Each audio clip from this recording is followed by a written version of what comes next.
mammaaksa Oromoo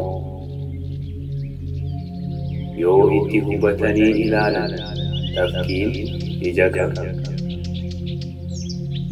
Ani badee waan badee hin galchu. Waraabessi guyyaan yuuse beekkachiise. Hammaatanis hammaaranis dhuma hin oolu. Harree hin qabu waraabessaanis wal hin dhabu. Bara buufaa lukkutu dhuufa. Kadhatanii galanii weeddisaa hin daatan. Of jajjuun loon lamaa tiikseen kuma lama. Arbi lama yoo wal lole kan miidhamu sanbaleeta. Adeemsa karaa fagoo calqabni tarkaanfii tokko. Alagaa ilkaan malee garaa isaa hin argatan. Boolli guyyaa argatan halkan nama hin nyaatu.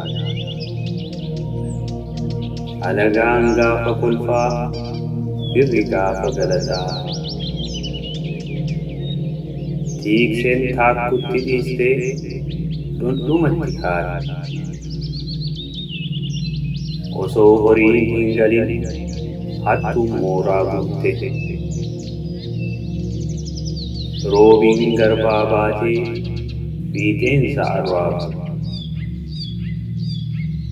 Kan dulloome jaarsa kan du'u dargaggeessa.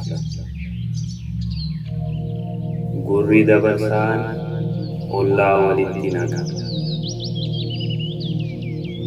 Arraba koo yaalattisaa situ faalee na hambisa. Ollaan bultee beeka akka itti bule abbatu beeka.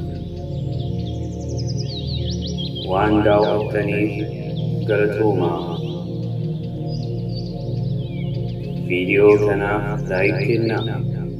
Chaanaalii kanattis sabiskiraayib godhaa.